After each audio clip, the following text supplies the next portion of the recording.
Nazlimxon Suluv tarixiy siymoga xalqona ehtirom. Berdax nomidagi Qoraqalpoq davlat musiqali akademik teatrida balet premyerasi.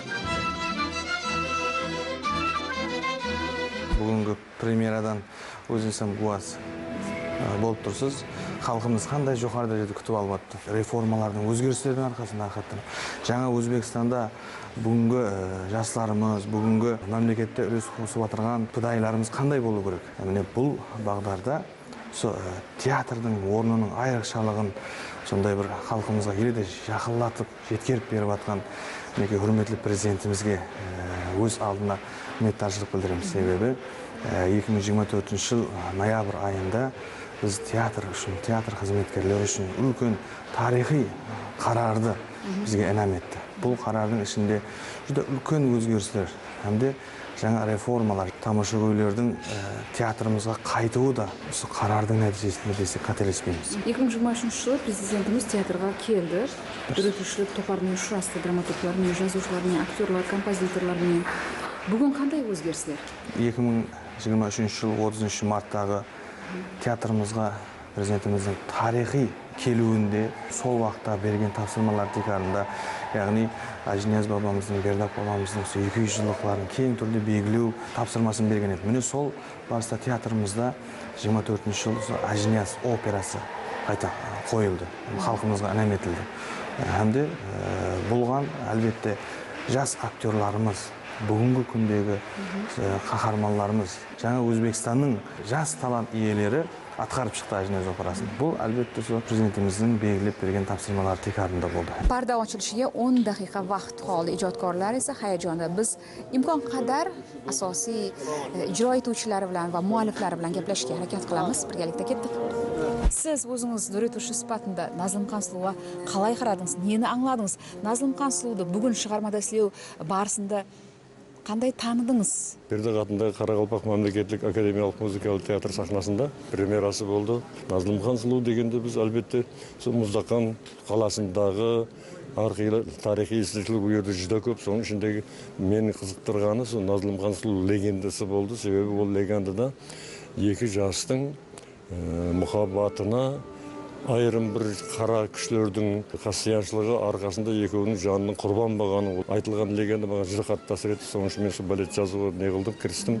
Albatta balet yozuv degan bu baletda muzika, hareket, mimika, pantomima, boshqadan men so'zsiz hech bu yerda til nesi bo'lmaydi. Sebebi qaysi tilde söyleyетін adamın бар, onu түсінетін дәрежедегі hareketler болады. Соған hareketке байланыстырып музыка жазу қиынлау бола береді. Операда енді қосық, музыкальный драмада қосық қылып айтатын мазмұнын қосықпен беріп кете береді. Ол жерде ана музыканың әрекеті актерлардың, ойыншылардың әрекетіне байланысты характерді ашып беретін болу керек. Өмірзая жұлдыз деген балет қойылды, Шелгөншік деген балет қойылды, Қырқыз деген балет қойылды. Мынау енді кезектегі сол Назlimxon Suluv балеті. Бұл балет ана балетлердің айырмашылығы тарихи неге байланысты. Себебі біздің саяхатшыларымыз Muzdaqon комплексіне барған жерде зиярат қылып, жер астындағы бірінші сарайды көріп, сол сарайды болған уақияны, легенданы еске түсіреді. Енді бұл балетті сахнада көрсе, көзінің алдында барлық образдар пайда болады, өздері сол ішінде жүргендей болып көріп сезетін болады. Жастарым үшін бұның тәрбиялық ахметі жүдә ұлы. Сол дәуірлерде 12-14 асырдегі дәуірмен қазір 21 асырдегі дәуірді байланыстырып, бұл жерде біз жастарға балет тіліменен көрсетуді мақұл көрдік. Кім Назlimxon Suluv рөлінде? Бекзада Ашпа. Сен? Мен со қызлар болып шығамыз андай неқа.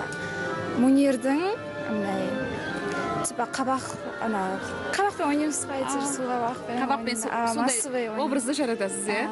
Бұл жерде сахнада туристердің сол жеті тасты қалап өздері ниет етіп отырғанын сахнада көрсетеміз. Бұл жерде сөйлемейді, бірақ харекетпен бәрі көрініп тұрады. Бүгін театрға итибар, дуретушіге итибарды қаншалық сіз сезіп жатырсыз? Әлбетте, біздің театрымыз өзі көп профильді театр болған үшін опера, балет, музыкальный драма, комедия, оперетті бәрінен қоя беруге болады да.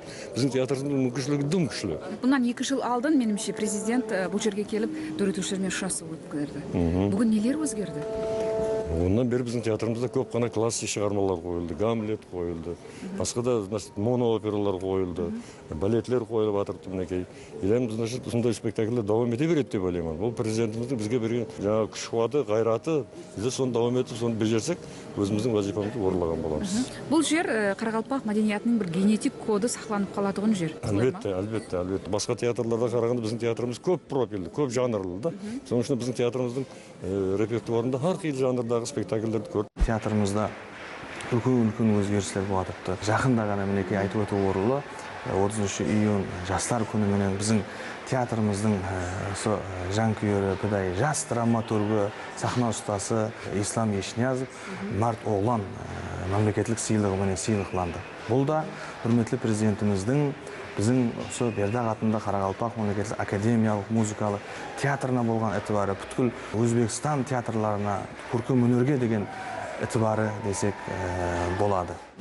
Nazlimxon Sulu bu nomda nafaqat go'zallik, sabr va muhabbat yashiringan. Bu ismni eshitgan odamning ko'z oldida o'tmish, muhabbat ila kurashgan qalb va xalq taqdiri namoyon bo'ladi. Nazlimxon Sulu bu jonli tarix, bugungi yoshlar, opa-singillarimiz uchun ibrat. Xo'jaylidagi shu nomdagi muqaddas maskan bu nafaqat me'moriy yodgorlik, balki muhabbat va vatanparvarlik ramzi. Qancha yil Nazlimxon Suluning dardin, dunyo qarasini, filosofiyasini o'zingda singdirishga harakat etdim. Ko'rsatuvim kerak-ku odamlarga. Dunyo qarasi qiynaldim. Себебі мен өзімнің жақын инсанымды мен ham жоғалтқанмын. Сол үшін өзімнің ішімде де сондай бір туyg'u болғаннан кейін ол зат мен үшін аз-маз аңсатылау болды. Сахнада, балетте Назlimxon Sulu образы qancha yil сұлу шығады? Сөзбен тәріплеп болмайды. Негізі бұл және балетте білесіз, сөзсіз ойналады. Сөзсіз жеткеріп беру бұл жүда хам қиын деп ойлаймын. Көп адамдар түсінбейді. Спектакль болғанда көбінесе актерларда сөзбен түсіндіреді. А бұда сөзбен емес, тек қол харекетлер, эмоциялармен түсіндіру керек. Бір сөз білен айтқанда Назlimxon Sulu кім? Қалбы сұлу қыз, hamda intilishchan, harakatchan қыз болған деп ойлаймын. Күткен бе едің, қашанdır Назlimxon Sulu образын атқаруын? Иә, күтпедім. Мен жүда ham қуаныштымын. Себебі бұндай жүда жауапкершілік рөлді маған тапсырғаннан бірінші нәубетте мен ұстазларыма рахмет айтып қаламын. Маған сенгеннен мен қатты қуаныштымын. Bu yerga kelgan har bir inson yuragida nimadir uyg'onganini his qiladi. Chunki Nazlimxon Sulu bu hayotiy hikoya. Бұл негізінде 24 жыл алдын қойылу керек болған балет болған екен, Назlimxon Sulu. Енді сол бізге несіп еткен екен, біз ойнау. Жауапкершілік қандай? Жауапкершілік өте қатты. Жүда. Ауа, кеше осы тапсырып атқанда эмоциямыз, энергиямыз бәрі біргелікте көрсетіп беруге харекет қылдық. Мен ойлаймын, бұл біз бұны ұддаладық деймін, епіледік. Мен бір затты сездім, біздерді аз сезген болсаңыз, күнде, яғни тез-тезден спектакльлер, тамашалар қойылып жатыр. Бұл зритель көп кемесе, бірақ халқы әсті сол үйреніп келіп жатыр. Үшті біздерді театрда күнде қойылып жатыр. Қайыққа барамыз деген уақытта, театрда пәленше зат қойылып жатыр. Саққа барайық деген затлар болып жатыр. Біз енді азы көшеде жүргеннен кейін баратын жер жоқ. Содан кейін театрымызда бұл зат зор зат, жақсы зат болып жатыр. Күнде әр қызықлы затлар қойылып жатыр. Ертең жақын арада және бір таза спектакль қойылacak. Бүгінгі күнде театрымызда сол бағдарда жылдың басынан бастап осы күнге шейін міне режиден асып, бүгінгі күнде міне 6-шы спектакльдің премьерасын қылып жатырмыз. Бұлардың ішінде спектакльлердің жанрының өзгешелігі, драма қойылды, музыкалы драма қойылды, моноопералар сахналастырылды. Әмде бұл міне жаңа балет дүнияға келді. Әмде халқымызға інәм етілді. Бұл премьерада жоғары дәрежеде. Бұл спектакль Өзбекстан, Қарақалпақстан көркемөнер қайраткері, Бердақ атындағы мемлекеттік сыйлықтың лауреаты, дирижер, композитор, профессор Құрбанбай Зариддинов тарапынан Назlimxon Sulu атамасыменен жарық көрді. Либретті авторы Өзбекстанда қызмет көрсеткен артист, Қарақалпақстан халық артисі Нұрымбетов болды. Әнде бұл балетті жоғары дәрежеде сахналастырды. Әлбетте Замир Нұрымбетов бүгінгі күнде Әлишер Науаи атындағы akademiyalik ulkan teatrында балетмейстер болып істеп келмектеміз. Ол Ташкент қаласынан келіп, біздің театрымызға келіп, жаңа балетті сахналастырып берді. У нас сейчас Hozirgi paytda moliyaviy ahvolimiz shunchalik yaxshilandiki, ijod qilish ham, hayot kechirish ham ancha osonlashdi. Masalan, teatrda olib borilgan rekonstruksiyani olaylik. Agar eslasangiz, Alisher Navoiy nomidagi O'zbekiston Davlat katta akademik teatrida bundan bir necha yil avval yangilanish ishlari amalga oshirilgan edi. Umuman olganda davlatimiz rahbarining teatrga va umuman san'atga bo'lgan munosabati maqtovga sazovor. Bugungi kunda bizning san'atimiz dunyo miqyosida yuksak qadrlanmoqda. Biz juda ko'p gastrollarga boryapmiz. Chet mamlakatlarda repertuarlarimiz bilan qayta va qayta borishimizni kutishadi. Har yili Xo'jaylida joylashgan Nazlimxonslu muqaddas maskaniga dunyoning turli burchaklaridan minglab tomoshabinlar, sayyohlar tashrif buyuradi. Ular bu yerda nafaqat tarixni ko'radi, balki his qiladi. Tomoshabin har bir sahnada nafaqat aktrisalarning harakatini, balki Nazlimxonsluning qalbidagi to'lqinlarni his qiladi. Bu balet xotirani jonlantiradigan, yuraklarga so'zsiz ta'sir qiluvchi muhabbat hikoyasi.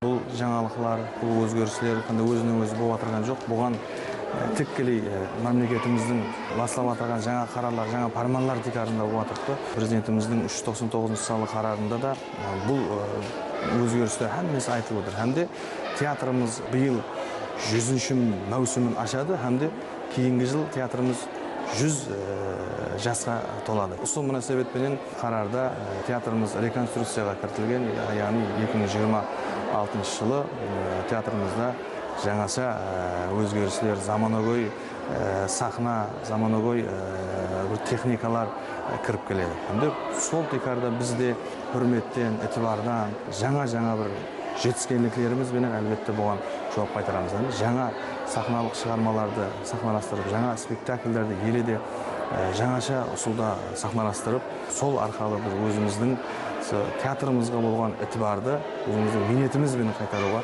әрекет етеміз. Berdaq nomidagi Qoraqalpoq Davlat akademik musiqali teatri mana shunday teatr darg'alarini voyaga yetkazgan, tarbiyalagan va xalqqa yillar davomida xizmat qilgan. Kelgusi yilda ushbu teatr faoliyatiga 100 yil to'ladi va 100-mavsumni ochadi teatr sahnalari va bugungi kunda qo'yilayotgan har bir asar albatta xalqning dilini, kayfiyatini, tarixini va taqdirini, orzu-niyatlarini ochishga qaratilgan va bugun har bir asar tom ma'noda shedevr sifatida muxlislarning minnatdorchiligiga sabab bo'lmoqda.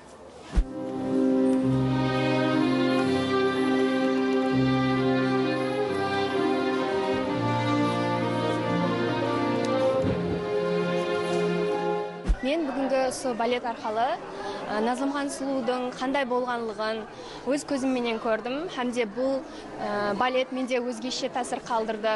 Bu afsona haqida do'stlarim bilan ko'p eshitgan edim. Hamda kitoblardan ko'p o'qiyotgan edim. Nazlimxonsuluning qanday bo'lganligini o'z ko'zim bilan ko'rib, qanday sulu, o'zine tan aqlli xosiyatlarini ko'rib, hayron qoldim. Bu balet menda o'zgacha bir ta'sir qoldirdi deb ayta olaman. Sahnada 13-14 asrlarda qadim Antakiya shahrida bo'lib o'tgan voqeliklar aks ettiriladi. Nazlimxonsulu shu nomdagi afsona asosida yozilgan 2 aktli 5 kartinali epilogdan iborat balet.